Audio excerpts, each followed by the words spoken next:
Bismillahirrahmanirrahim. Assalamualaikum warahmatullahi wabarakatuh. Di sini kami dari kelompok 2 akan mempresentasikan hasil kinerja dari kelompok kami, itu dengan tema Siasah Dusturiyah dengan materi penerapan Perda Syariah dalam bingkaian tata hukum modern. Sebelumnya, perkenalkan anggota dari kelompok 2. Yang pertama yaitu Muhammad Ajib Nur Maftuhin, yang kedua Arif Azza Septiandika Abida, yang ketiga Usi Nur Fadila, yang keempat Muhammad Faisal Hitaarum. Selanjutnya untuk pembahasan materi dari kelompok kami kita bagi menjadi 3 bagian. Yang pertama yaitu pengertian Perda Syariah, yang kedua pembentukan Perda Syariah dalam perspektif hukum tata negara pasca reformasi. Yang ketiga, hubungan Perda Syariah dan negara dalam perspektif Pancasila. Baik, untuk materi pertama akan dijelaskan oleh Mbak Usi Nur Fadilah.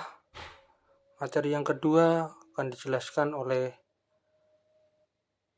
Mbak Arif Azza Septiandika Abida.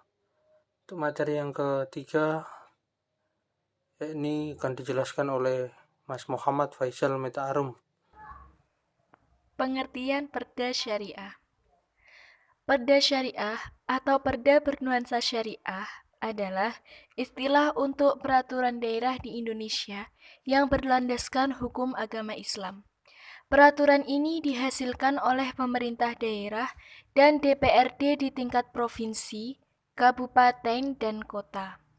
Kemunculannya dilatar belakangi Undang-Undang Otonomi Daerah yang mengizinkan pemerintah daerah mengeluarkan peraturan daerah atau perda selama tidak bertentangan dengan undang-undang yang lebih tinggi.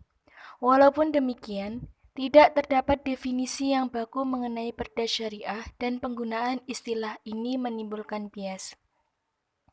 Perbedaan antara syariah, fikih, dan perda syariah adalah: syariah adalah hukum suci dan abadi langsung dari Allah Subhanahu wa Ta'ala. Sedangkan fikih adalah ikhtiar intelektual luar biasa dari ulama ahli dalam menggali hukum-hukum Islam dari syariah. Perda syariah adalah peraturan daerah yang dibuat dan ditetapkan oleh politisi dan birokrasi daerah. Oleh sebab itu, kita tidak boleh menyamakan antara perda syariah dengan syariah, karena keduanya memiliki perbedaan yang sangat mendasar. Perda syariah bisa didukung, diterima, direvisi, bahkan dibatalkan. Sedangkan syariah bersifat mutlak, suci, tidak bisa direvisi, dan abadi. Pembentukan Perda Syariah dalam perspektif hukum tata negara pasca reformasi. 1. Kedudukan Perda Syariah berdasarkan hukum tata negara dalam arti formil. Keberadaan Perda Syariah apabila ditinjau dari segi hukum tata negara dalam arti formil berarti hanya menyangkut peraturan perundang-undangan yang tertulis. Secara normatif, kewenangan otonom pemerintah daerah dalam merumuskan peraturan daerah itu harus berdasarkan keunikan dan ciri khas masing-masing daerah, sebagaimana dinyatakan dalam pasal 14 Undang-Undang Nomor 12 Tahun 2011 tentang pembentukan peraturan perundang-undangan yang menyatakan bahwa materi muatan peraturan daerah provinsi dan peraturan daerah kabupaten atau kota berisi materi muatan dalam rangka penyelenggaraan otonomi daerah dan tugas pembantuan serta menampung kondisi khusus daerah dan atau penjabaran lebih lanjut peraturan perundang-undangan yang lebih tinggi. 2. Kedudukan Perda Syariah berdasarkan hukum tata negara dalam arti material. Secara material, pemerintah daerah boleh memperjuangkan nilai-nilai Islam ke dalam bentuk perda tanpa memformalkan syariah dan substansi materinya. Tidak sempit ritual tetapi lebih kepada jaminan perlindungan terhadap golongan marginal, diskriminatif, dan minoritas sehingga nantinya tetap menjiwai perda itu sendiri sebagai sumber material yang membawa kepentingan maslahah. Hubungan perda, syariah, dan negara dalam perspektif Pancasila. Perda-perda berbasis syariah jika dihubungkan dengan negara dan agama dalam perspektif Pancasila memang secara yuridis belum bisa dijadikan landasan bagi berlakunya syariat Islam di Indonesia.